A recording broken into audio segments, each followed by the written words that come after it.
Ladies and gentlemen, good evening and welcome to our webinar on the water cycle, reservoirs, and stormwater management. I'm honored to stand before you as your moderator for this enlightening and crucial discussion. Water, which is the essence of life, is a topic of immense importance and urgency in our world. As we witness escalating challenges related to climate change, urbanization, and population growth, understanding the dynamics of the water cycle and implementing effective reservoir and stormwater management strategies are imperative for the sustainability of our communities and our ecosystem. Throughout our session, we will delve into the intricate workings of the water cycle, exploring its various stages and delicate balance that sustains life on our planet. Moreover, we'll also shine spotlight on the stormwater management, a critical aspect of urban planning and environmental conservation. With the frequency and intensity of storms on the rise, devising resilient stormwater management system is essential to mitigate flooding, prevent water pollution, and safeguard public health and infrastructure. We have esteemed panel of experts with us who will be sharing their insights, their experiences, and more innovative approaches on how to address these multifaceted challenges and opportunities within the water management. Today, we would like to start off first with Achal Agrawal, who is an in-house expert with over 10 years of experience looking closely after the water and stormwater teams. Over to you, Achal. Thank you, Himanshu, for such a warm welcome. So, as Himanshu already introduced about the water cycle, reservoir, storm management, stormwater management, I just want to throw a light on that. Water cycle is basically a hydrological cycle and is the continuous and natural process by which water circulates through entire Earth's atmosphere, oceans, land, and back to the atmosphere. The cycle involves various processes including evaporation, condensation, precipitation, runoff, infiltration, and transpiration. Second is reservoir. What is reservoir? A reservoir is a large artificial or natural storage space for water. These are typically created by constructing dams across rivers or by utilizing natural depressions in the landscape.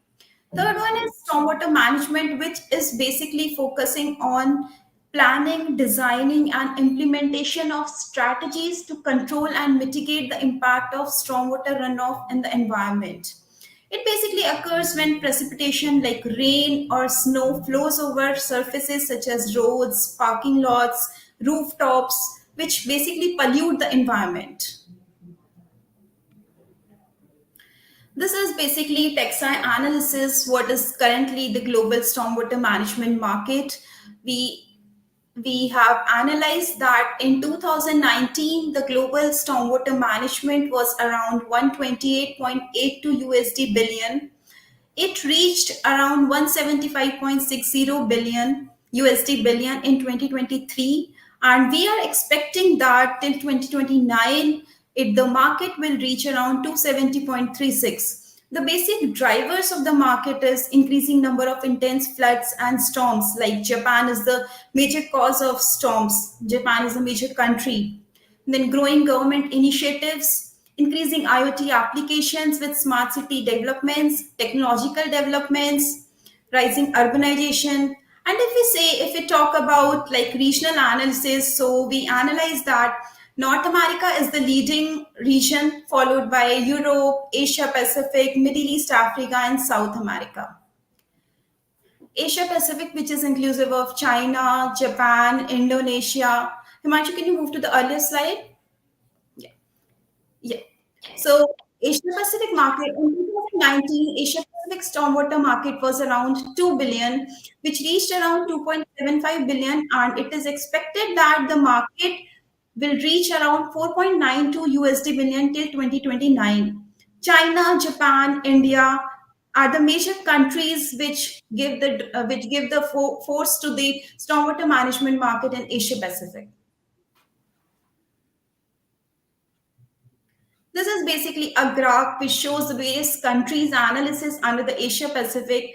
like China, Japan, Cambodia, Thailand, Singapore. So we can see that China is the leading dominating country in terms of Asia Pacific stormwater management, followed by Japan, South Korea, India, Thailand, Indonesia.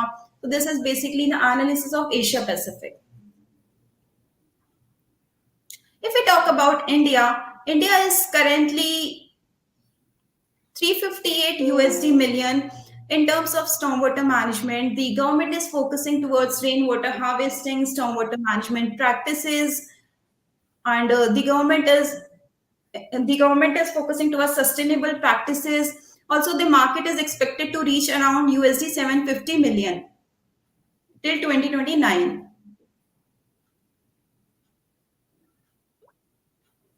These are the basically states and the average annual rainfall in India, which is like very high if we talk about rainfall, average annual rainfall, and if we talk about stormwater practices. So the government is planning something, the government is bringing something in terms of financial incentives, subsidies to the players for maintaining the stormwater and rainwater.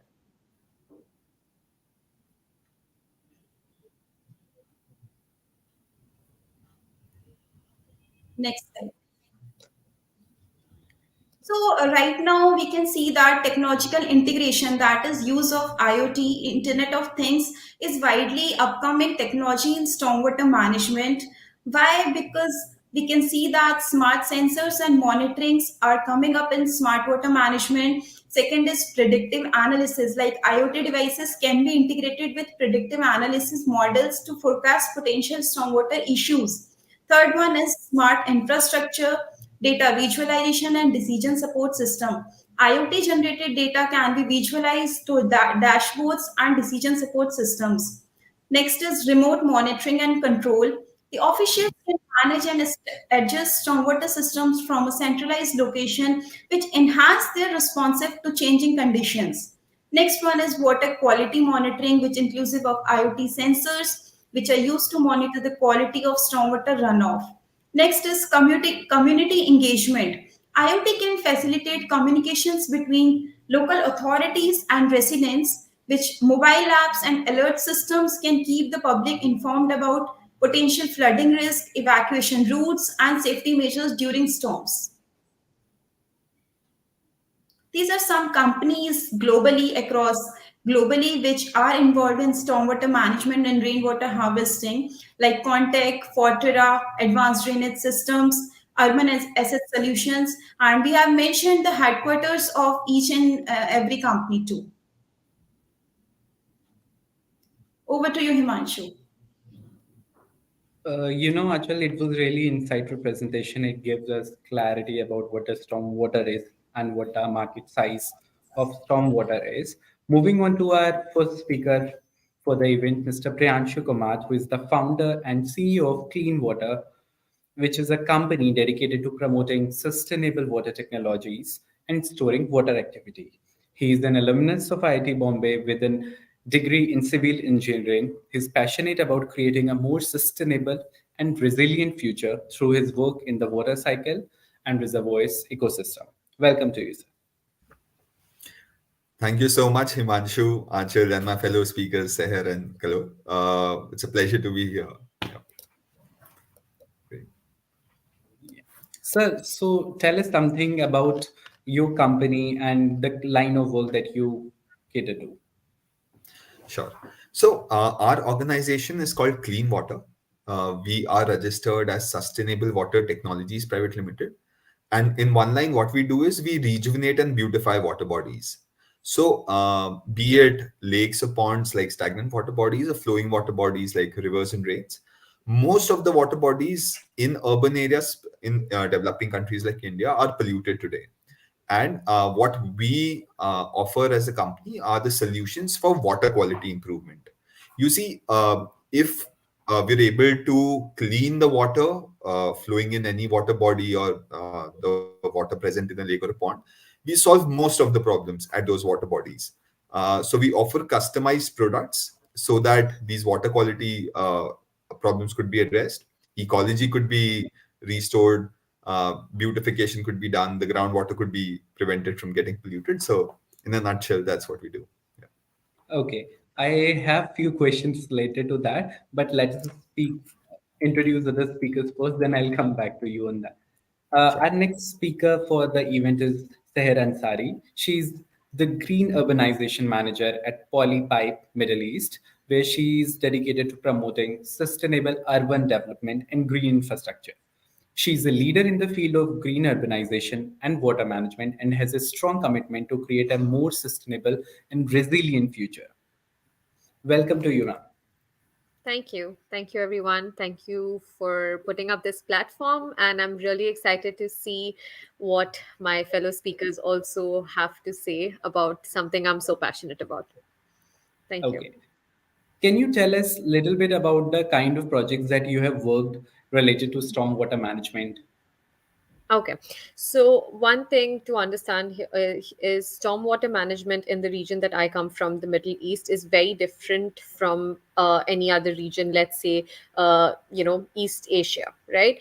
We don't have that much water, so our idea of stormwater management is to be able to maximize the outcome that we can get from it, and also because we don't really have a lot of natural rainfall that comes in. A lot of our projects also have to deal with the fact that the governments here try to basically mitigate this by having cloud seeding, rainfall, etc. So the kind of projects that we deal with is mostly like either by plot or larger urban scale developments, and this might range from one residential building to community spaces to like huge complexes, commercial complexes, airports, all of that, etc. So just the idea is to capture in that rainwater and either safely dispose it to the water table, or in most cases nowadays what we try to do is reuse that water within that plot line that you have. Okay. Are there any new government initiatives that the government is taking for the stormwater conservation in your country? So stormwater conservation again for us has been quite a recent topic. I would say in the last 10 to 15 years is where we've seen the shift.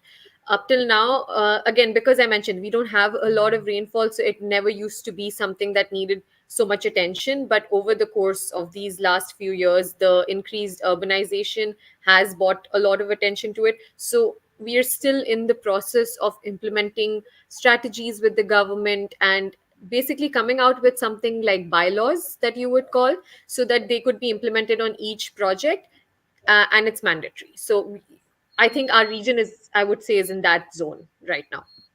So, okay, government is definitely pushing for it and coming up with Yes, favorable policies to yes, boost yeah, stormwater management in the country. exactly. Yep. Uh, So it's time for introducing our next speaker for our webinar, which is Mr. Kalol Saha. He's a leading management consultant and development practitioner working on issues related to rural development, climate change, and livelihood security in India. He's one of the leading forces at development community. He is known for his contributions in the field of water and environment. His work has helped more than 5 lakh households in India to improve their income through plantation and other sources. In his 3 decades of 2 decades of career, he has helped more than 20 government, corporate, and civil society organizations to set up business processes and systems in India and outside India. Welcome to you, sir. Thank you. So we can see that your work was majorly related to government, and it was a mix of basically both public and private partnerships. Can you enlighten us with how or what role today public partnership plays in promoting sustainable water management? Yeah, see, these two terms are very critical. I mean, one is public, second is private, you know. So there are two things. When we talk about private initiatives are meant for excellence. Because without excellence and innovation, a private innovation cannot exist. On the other hand, when we talk about public, so public means government. Now, government has a responsibility to deliver justice. whatever a government does, because government is an elected government, so it has to deliver justice. It has to be looked justified. Now, these two things may sometimes, many a times, you know, maybe at a different, relationship. But how do we align these two relationship? There is a third component which we often missing. That's people.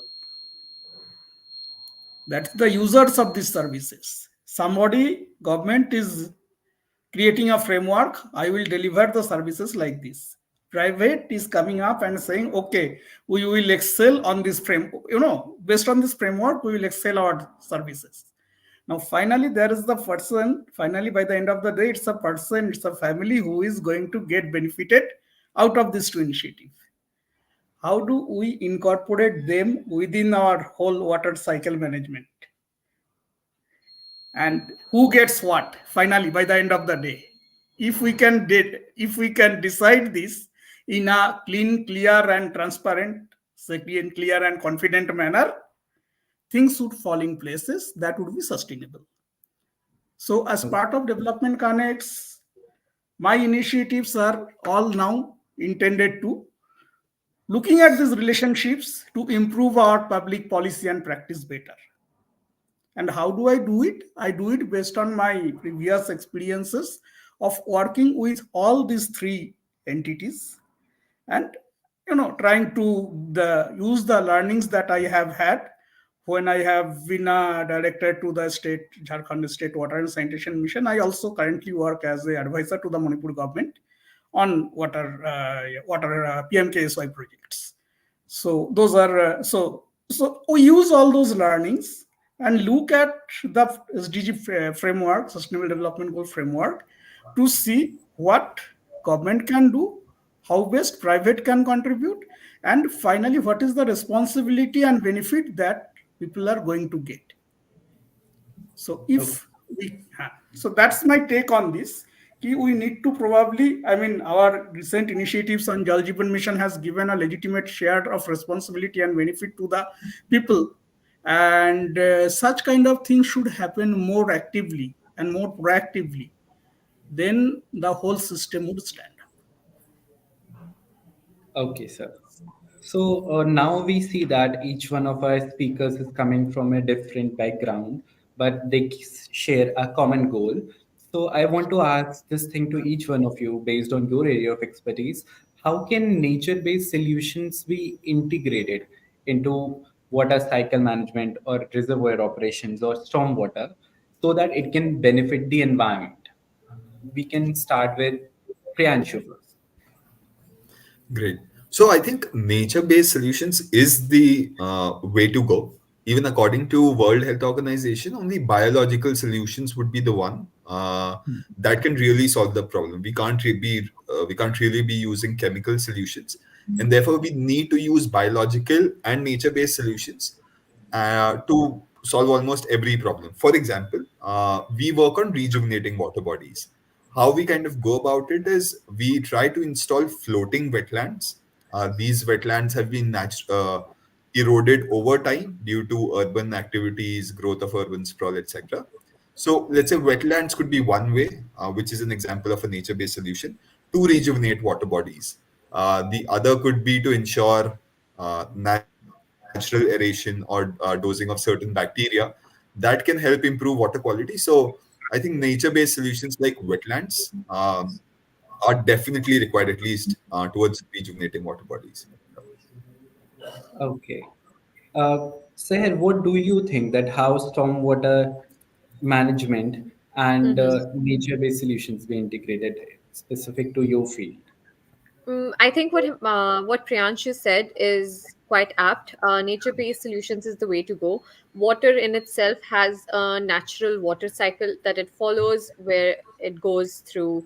It comes down as rain, goes into a pond. Evaporates, goes back to like the clouds, and then rains again.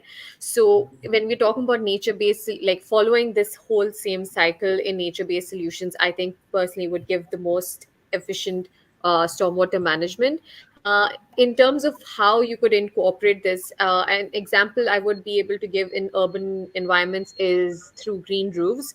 They're able to attract more rainwater, capture it, and not let, because of the green roofs, you don't have water just flowing out. Of course, the soil prevents that. It has increased water retention with it, and then it aids in flow prevention and enhances the water quality. Now, this just one small addition makes the whole area more sustainable and more ecologically sound in an urban environment, as opposed to just having, your concrete blocks. So, just green roofs is one example. Other things that could be incorporated is more advanced technologies of construction, I would say, like permeable pavings, bioretention areas, etc. And all of these would, together contribute to something more sustainable in the urban fabric. Okay. Kanul, would you like to add something to it? Yeah, two, three, points which I suppose it's critical to understand that number one, because when we are talking about stormwater management, there are two parts. One is collecting the water, and second is treating the water. Delivery is something that's a different issue, but our core technologies would be mostly into in these two things. Now, as we talk about collecting the water, it is mostly natural still. There is not much deviation into that. Coming to the treatment, so basically when we are talking about natural based solution, we are talking about treatment. Now there are technologies which are available, which are being tried, because the alternative is chemical based solutions, which always would come up with a one challenge, which is how to manage the again the pollutants that you are segregating. What you keep them, Right. stored them, it happens. And as a beyond a water management practitioner, I am also a practicing hydrogeologist, so I have to answer this question always: how do we manage the nitrate or fluoride or arsenic when we separate, once we separate it? Now this is one part of the question. The other part of the question is key: does nature based solution really have the potential to ensure clean water for the complete population we are talking about? It may be easier for the countries with less population density to have, and first world countries, well off countries, to afford this. But if I am talking specifically about India, there is a challenge key: how much can we do, especially when we have a task to ensure a certain kind of water for each and every family by 2030. So I believe there is going to be a mixed market which continues, because chemical based solution give us a volumetric solution. So somehow we need to segregate it and use those for for other industries. This is something that I personally recommended during the Jal Jeevan mission's designing phase, and we also did some experiment in across Indore, and I would say this is when I was working with Piramalls, and we were responsible for designing such kind of prototypes for Jal Jeevan mission across the aspirational districts. So our solution was that though we all welcome nature based solution, but it can happen for a city, like for a complete city you may probably do that because you can design bigger things. But when we are talking about small scale rural water supply projects, then you need to clean the water where the major challenge is. Then you have to still segregate it chemically and take it back to the industry to use it as a raw material for others. So that completes your cycle. Okay. And how can we? Himanshu, just a second. Share, Yes. I want to ask you one thing. Like, I was analyzing the market. So there Yeah. are few or very less companies who are operating in Middle East. So, are the companies facing any challenges to enter into stormwater management field or rainwater harvesting? Like in North America, there are many companies. In Asia Pacific, the companies are emerging. So, what can be the reason behind that? Actually, very good question, Achal. We also face this issue on our day-to-day basis in, when we are running our business. The concern mainly comes from the fact that the construction industry over here is very acclimatized to a certain way of working and to a certain technologies that they have for various aspects. So when we are talking about stormwater management, I would say the market in the Middle East is still very stringent in sticking to more traditional methods of stormwater management, as opposed to opting for higher technologies. The major reason again being the fact that we don't really get a lot of natural rainfall, and this combined with the with the difficult construction industry that we have, they are a little bit resistant to change. So not a lot of businesses are able to flourish therefore in the market. I think that answers your question, right? But don't you think so? Like Saudi Arabia, they are coming with so many initiatives in the upcoming years. The Yeah. even the Dubai, Abu Dhabi, UAE, they are coming up with so many construction activities. So coming up with stormwater solution is a major focus. It should be the major focus nowadays. Yes, it has actually, in the recent, I would say, last 3 to 3-ish years, it has become a very hot topic. Everyone's talking about it again, with Saudi coming up with mega projects these days.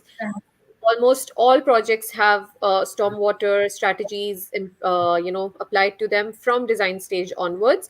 But like I said, again, it's a slow process. It'll take some time for everyone to become believers of such situations.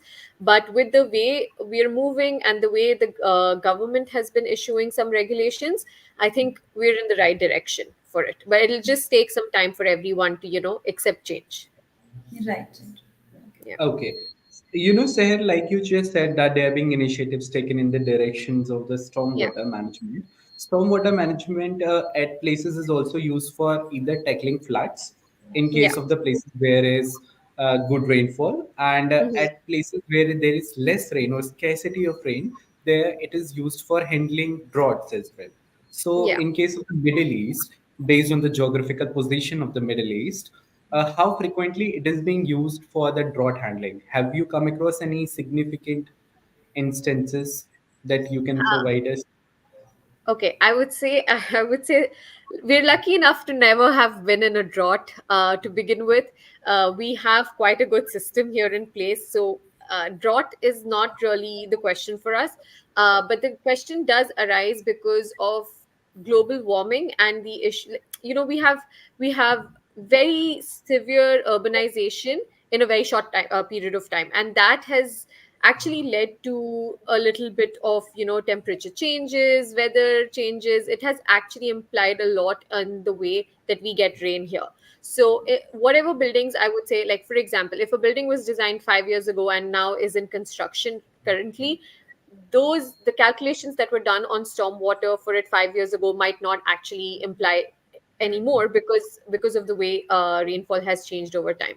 I think even what we are trying to do is to manage flood. Okay, but when I talk about flood, that the reason flood becomes an issue for us is because over the course of the last 50 years that Middle East has been developing, rainfall and stormwater management was never a concern up till now. So a majority of the infrastructure, majority of the urban spaces that has been already designed and in place that form the major chunks of the cities are already designed in such a way that they don't really incorporate these stormwater management techniques. Therefore, when it rains here, whatever minimum rain that we have, unfortunately it causes a flood. And then we have more, I would say, the solutions then turn towards like having tankers come in and suck out water from the drainage systems and stuff. So that is what we are trying to combat now, is to never reach a position where it floods with this little rainfall that we have, and to put this little rainfall into the more, like the most effective use that it could be. one nice example I think of all of this would be the government's initiative of having all major commercial and residential buildings to meet LEED requirements, or our local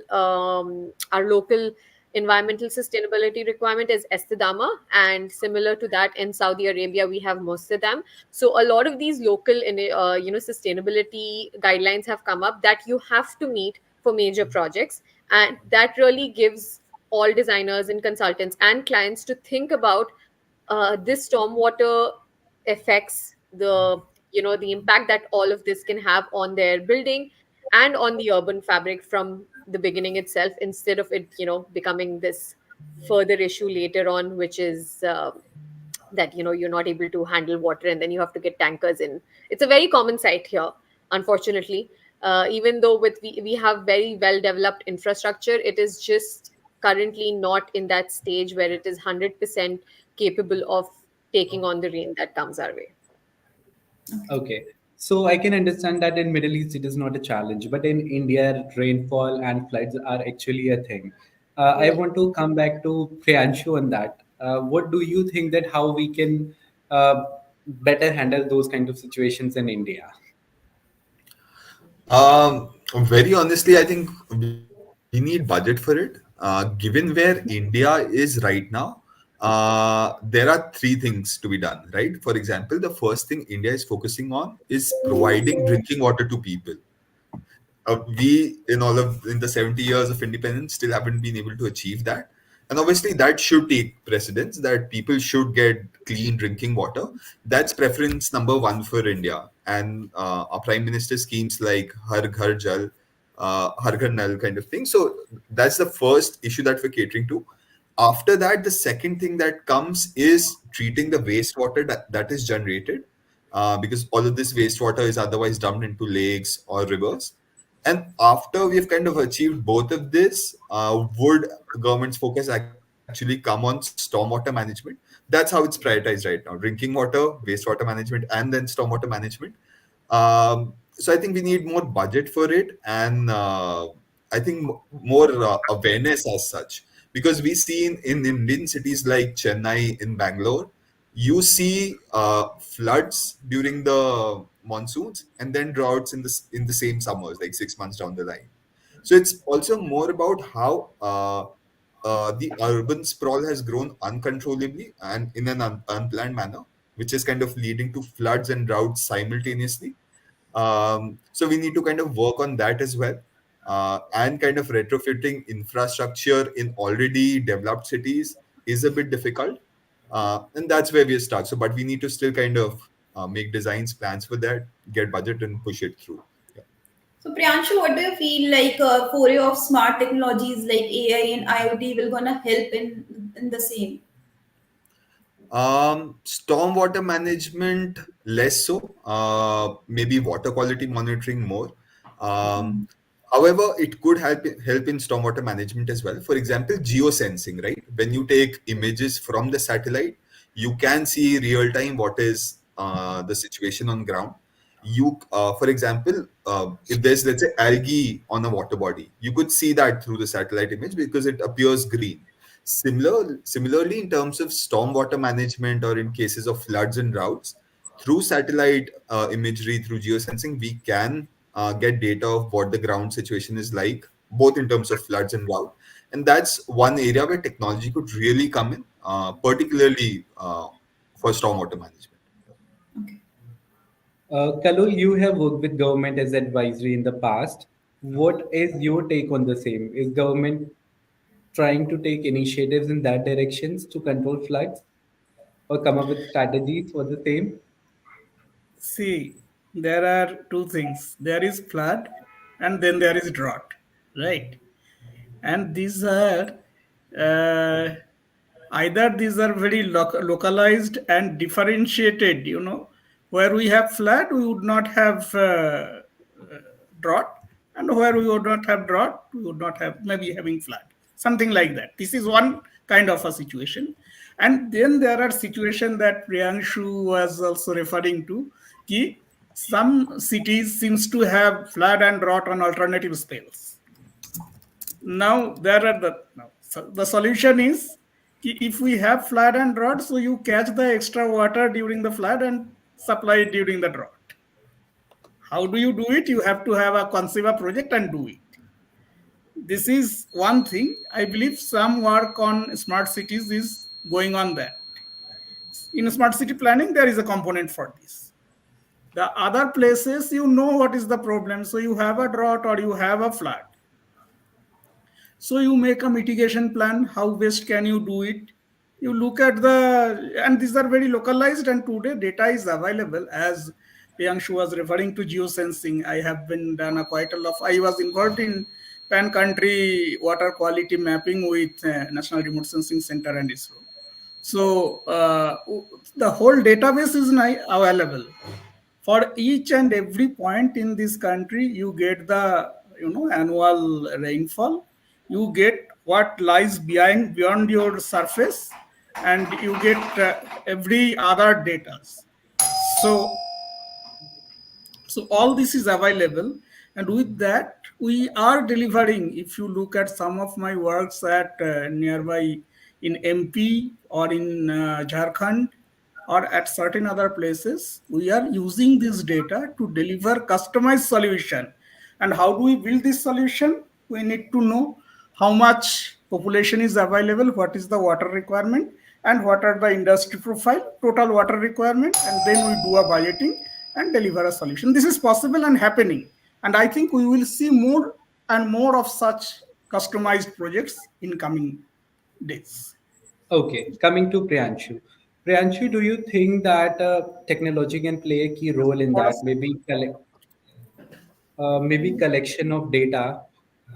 Like in the previous question, Seher mentioned that even if we track the data of the rainfall, won't work for us in the coming years because rainfall patterns keeps on changing.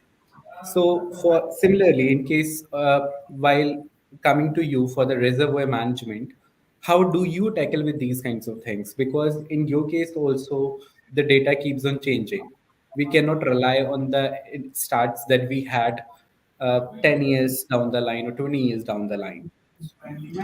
Right. So this is actually a real life challenge that we face. Because, for example, when we work on lakes or stagnant water bodies in central India, these are mostly rain fed, which means they fill up once during the rains in the monsoons, and they keep drying up, shrink, and their water level keeps on reducing as the summer approaches. And therefore, the water in the lake or the water quality variation throughout the year also keeps on changing. And that's a problem that we're facing. And we require those data points. For example, uh, I think India needs to really kick it up quite a notch in terms of data. For example, for the first time in India's history, have we identified the number of water bodies in India? So just last year, 2023, Government of India conducted a water body census for the first time in independent India's history, and has identified 24 lakh water bodies, and the 24 lakh stagnant water bodies plus the rivers, rains, etc. Um, and that's the first data point that we should have, and that we got just last year. Now, if you were looking for water quality for all of these 24 lakh water bodies, it does not exist. Not even a single data point is being taken throughout the year on more than 99% of these water bodies. So India really needs to kick it quite a bit in terms of data, because um, you can't really change something that you can't measure, right? If you don't even know what's the water quality in a lake, how are you going to change it and how are you going to monitor it? Otherwise it becomes, okay, it was dirty, now it's clean, but it's very subjective, right? But you need to plug in that data. Also, this data could help in overall management. For example, a river could flow through multiple states, multiple cities, multiple districts, right? If you have water quality monitoring stations every kilometer or every 5 kilometers, then you know where is the pollution coming from. In India, that's one challenge that we're still trying to solve. So if you know that water quality at a certain water quality monitoring station was X, and at the next station, which is a couple of kilometers downstream, the water quality deteriorated. Now you can easily logically conclude that the pollution has come in between these two stations. And that's how from a macro lens you can use this data to kind of micro solve the problem on a micro basis. Then you could kind of distribute the responsibility to every state, that whenever a river leaves your state and enters the next state, it should be clean. And those could be then broken down into districts or wards or even smaller geographies. And that's where data is so important. And but it does not exist, and we need to kind of start gathering it now. Yeah. I wanted to ask this to both of you, Kalol and Priyanshu, that are there any standard methods for cleaning water bodies in India? Because whenever a new company comes into the picture and whosoever is giving the responsibility, so they at times resort to biological cleanup methods, some resort to chemicals or a mix of that. So in every time my approach is different from the other one. So how do we decide that which to pick and which solution would be the forward way to go with? Right.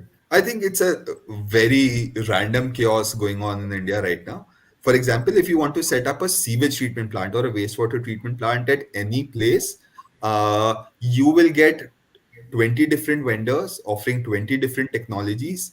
Some could be aerobic, some could be non-aerobic, some could be electrical based, some could be chemical based, and then everyone's trying to sell their own technology and discredit the other one's technology.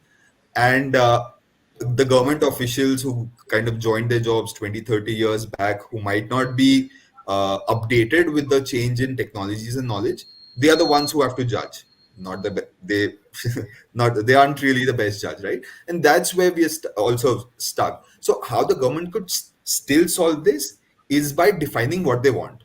Let's say if you have x, well, like a certain water quality right now, you could define what your intended water quality is, which is actually prescribed by Central Pollution Control Board. And they could be technology agnostic. They could say, hey, we really don't care which technology you use, as long as you get the water quality within these norms. And they could put in a few constraints, like maybe, hey, you can't use chemical technologies, you should be using biological means. So that's one way of how the government could really go about it. I'll let Sir also contribute on this. Yeah. See, a few things where I think I have a bit of disagreement with Priyanshu is on. First thing is that we have a national protocol in place and database available for water quality, water to have water quality monitoring data across the country at a specific radius, and which is not more than a village. So we are supposed to collect, every state government is supposed to collect water quality data twice a year, pre-monsoon and post-monsoon, and upload it to the national database, which is happening. The guideline was published, the latest guideline was in 2015 from the ministry, and that is, and it is being regularly managed. Now, I am not getting into the details of if that data has been updated or not, or what has been the procedure, is a different issue. But those things, technically, that happens. That is number one. And second, then Central Groundwater Board has its own protocol to separately monitor water quality and groundwater data at a specific grid, forming a specific grid. Like in Jharkhand, the state monitored 212 points, and CGWB monitors around 100 points. It is determined for all the state depending upon the geology of the area. So this is one thing which is available also for for use of anybody. Like I design or develop my projects using this data, so this data is also publicly available at NRSC. This is called, there is a website, so that's available on public domain. Now, second part is we were talking about the technologies. It's a difficult choice, and I have to do it to the best of my knowledge and understanding, because I was responsible for managing such tenders for at least a period of 4 years on behalf of the government. So what we have as our guidance guiding light is essentially central government Ministry of water, drinking water and sanitation, because that's the officially responsible. They are officially responsible for managing water quality across on board. It's not really the Ministry of Water Resources, but it's the Ministry of Drinking Water and Sanitation, because drinking water comes first. So that's how it is managed and monitored. Now, I believe, the ministry asks for validation of technologies, and they then list that as far as the country is concerned. So these are the listed basic technologies which has been developed by thorough research from some technical institutes, which often comprises of mostly the IITs are the key, IITs, BARCs, and other higher institutions who have developed some technology to clean the water. So those technologies are listed, and then this technology goes to the technical, then some people buy this. These are basically commercial agencies who buy those licenses or their, affiliations to take it to the market. And then we, as a government, any government is free to either, it depends on the terms and conditions, but they can call the tender, and then these technology providers can come and take part in that. And then there would be essentially an expert committee who examines, what seems to be best for this. But a major factor essentially in government tender is also the cost. So my own contribution here, I was, in case of our government, also I have written to the national government saying that it should not be the cost that should be the first consideration. Quality should be equally important. So quality of technology, if it can really do that, and for that every company would be given a fair chance, should be given a fair chance to show what by intention is. The general technologies that are being asked for are mostly related to arsenic and fluoride in our country. Iron is a major challenge across pan India.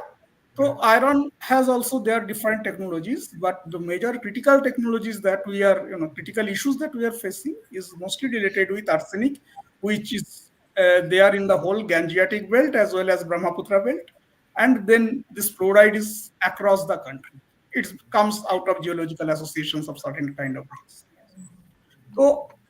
So, we manage them by doing this kind of, uh, from time to time there is a mission which takes care of this, and then this kind of auction, tender procedure goes on. I would say the procedures are very well defined. Many a times when a state is not able to do this, they seek support of World Bank for more refined processes and systems. But yes, there are, as Piyanshu was saying, there are shortcomings, and we know that there may be shortcomings. But I think the system has evolved over time, and the challenge is this system cannot readily accept a new innovation. It takes a time to get into the system. Right, right. As new innovations are concerned, the way is that you show it through some private association before you getting into the government. That's how Right. it works. Totally agree with you, Kelol, on the same. So coming back to you, Share. So what do you believe that public-private partnership will help to maintain sustainable management to stormwater in Middle East? What do you believe on that? Um, okay. So yes, of course, that would be the case if I say, like as a blank answer, yes, public private relationships would be able to help with that. But how that should be taking place currently is still questionable. Again, like I said, right now, most of our stormwater management, most of our water management and stuff relies around the policies that the government issues, and all contractors, designers, consultants, etc., are bound to follow it, right? So that's where we fall under the category right now.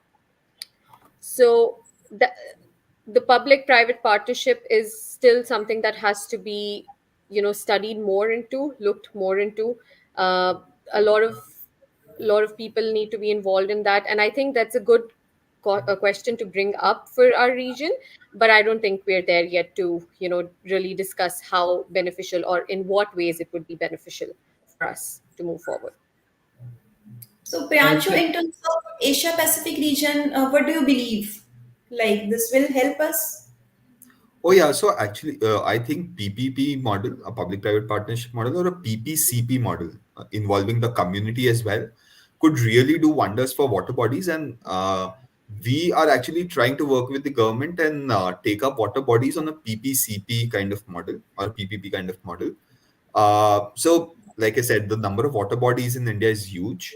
The government simply does not have the budget or the expertise to rejuvenate these quantum of water bodies in the coming years.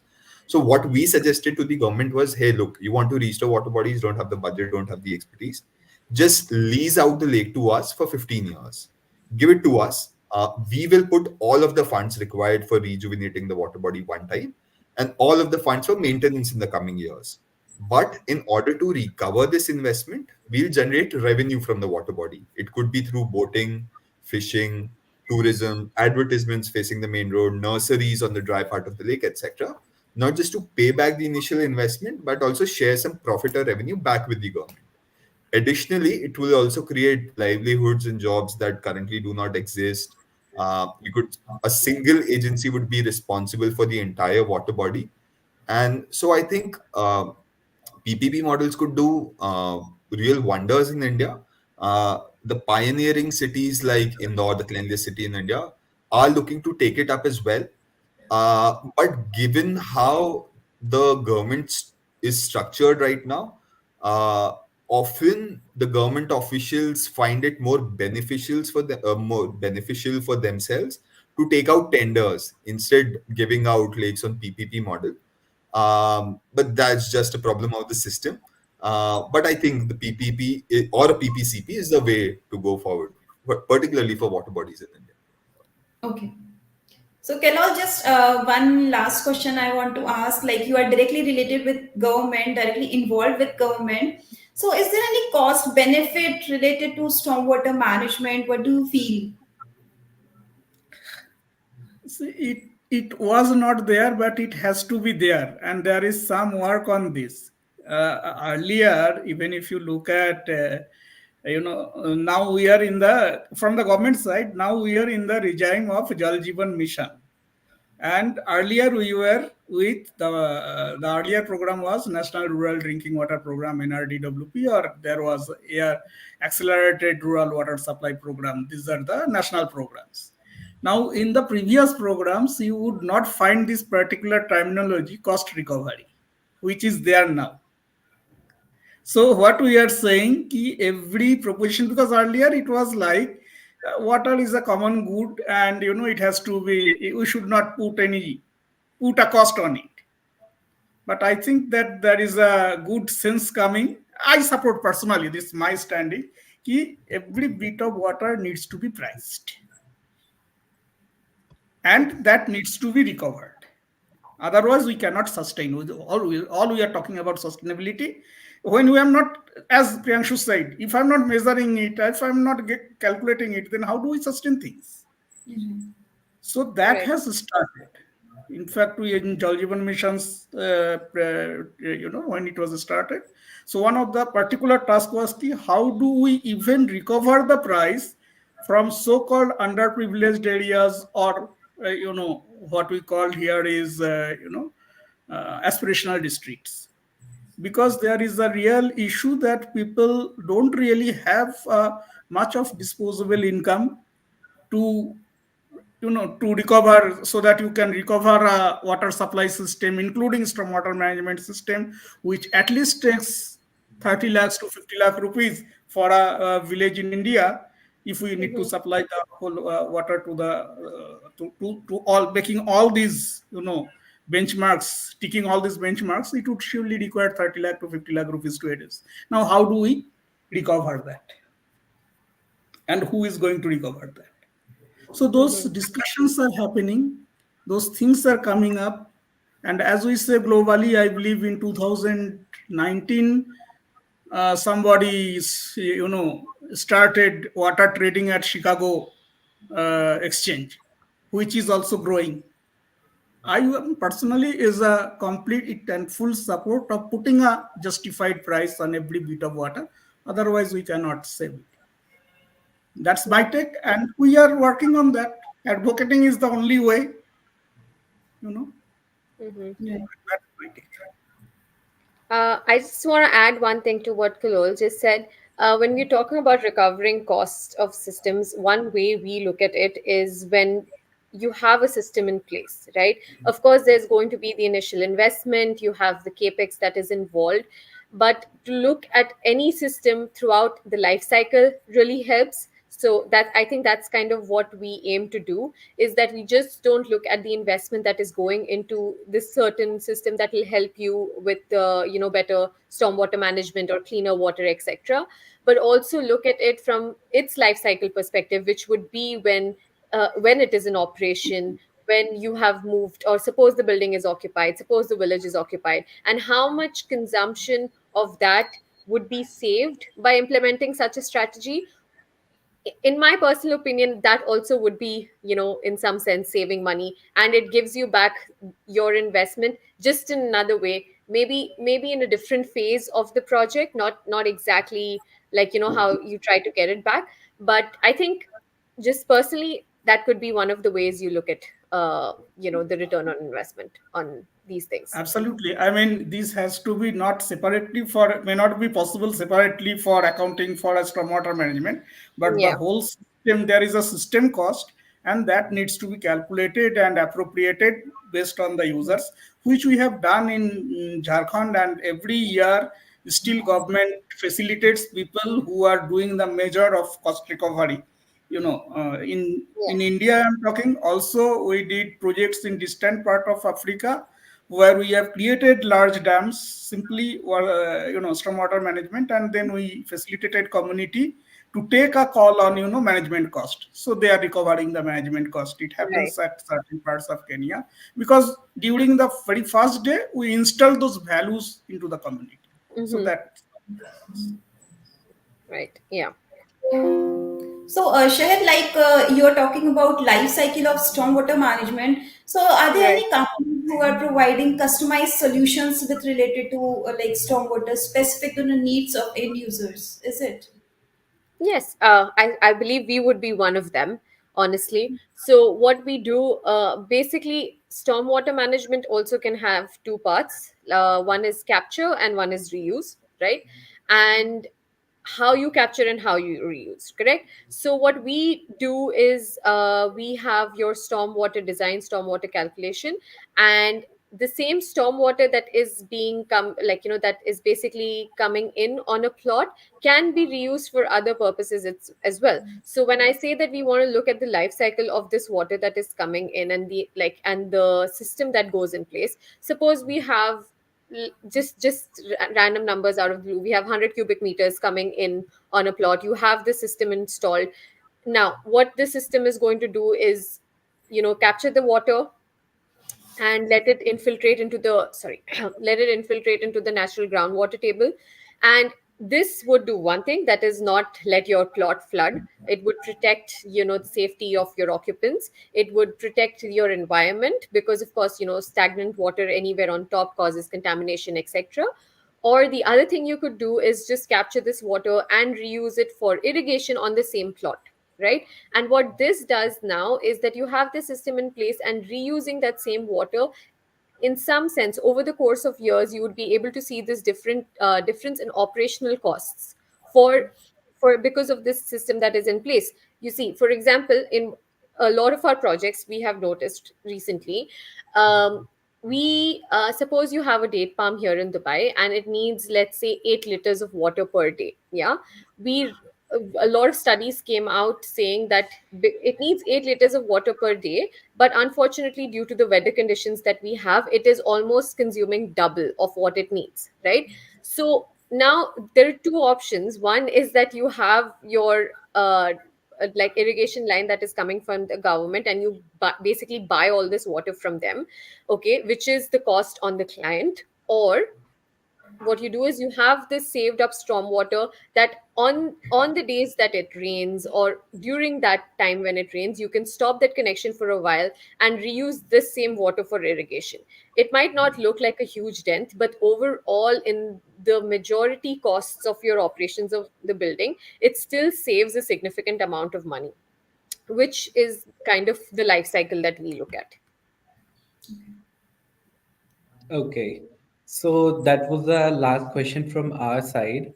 That's all the questions that we have received during the registrations. Thank you all for joining webinar and for sharing all these insights with our viewers. Would you like to say anything to our viewers, to the people who are watching you? Let's um, start with Sheher. okay. We'll go to I everyone. All right. I don't know if I believe like everyone who joined this webinar has something to do with the water, the environment, sustainability. You're falling somewhere in this zone, right? So my only thing to you is thank you. Thank you for coming and watching us speak, first of all. And second of all, it's the small things that make the difference. Okay. So we could start off small just from your balcony and then take it up to a city and a village. So a change comes from us. And specifically here at Polypipe, we believe that there is no green without blue, which means there cannot be any urban fabrics actually without water. So water is really a precious source, and let's maximize it, because like Kalol mentioned in the presentation earlier, it's not something that will be sustainable if we just keep using it in the fashion that we are currently. So I think just some focus and more awareness needs to be created around these issues for more sustainable practices. Thank you. Okay. I couldn't agree more on that. Initiatives are the key things that make the difference. And Yeah. on that note, sir, over to you, Karol, sir. I would say, first of all, surely thank you for, sharing your time with us. Important thing is we need to keep asking questions. The way to Right. sustainability is our knowledge and attitude and practices. And everything comes when we start asking questions. So for all of us, it is important what to understand, even if it is regarding water or sustainable development, what is happening, how is it happening, and how I am into this. These are the three key questions. With that, I would say, yeah. And that's what we do from our development connects. We help people ask and get response from the, from the respective experts. So that's what we do. So do ask questions. Thank you. Over to you, sir. Priyanshu. Right. So, Himanshu, Anchal, although we primarily work on water quality improvement, but I'll take this opportunity and your platform to kind of raise awareness about water scarcity. And Right. particularly this year is going to be terrible for India. With the El Nino coming in, India has already received less than average rainfall this year. Uh, the amount of snow that should be kind of received in the northern part of the country, we haven't received that. Which means when the summer comes, the water in the rivers would be low. Plus, the lower rainfall hasn't really recharged the ground that much. So this year, India will be facing a terrible, catastrophic water scarcity. And to make things worse, this is the election year, which means that a lot of work cannot be done because due to the political reasons and all, a lot of tenders and the government work would be stuck. So with the looming water scarcity problem this year, and the fact that there would be even lesser work done this year, I just wanted to raise a alarm bell so that people should really start working from uh, January, right? Like from today itself, and should not be really be waiting for summers to be doing rainwater harvesting and taking measures. And another thing that I'd really want people to do is make water a political agenda. So how things happen in India is they're primarily driven by political will. And since nobody really cares or gives a vote based on whether the lake or river is or not, I think that should change. People should become more politically inclined, and water should become a political agenda as well. And that's, I think, would be a good starting step to actually start solving the problems. Yeah. So that's my message. Yeah. Thank you, everyone. And now we have reached the end of the webinar. I hope you all have a wonderful day. Thank you. Thank Thank you. you. Thank you. Thank you so much, Priyanku. Thank you, Sorry, everyone. thank you so much, Himanshu and Archil as well. Thank you. Thank you. Thanks a lot. Take care, guys. Bye bye. Bye.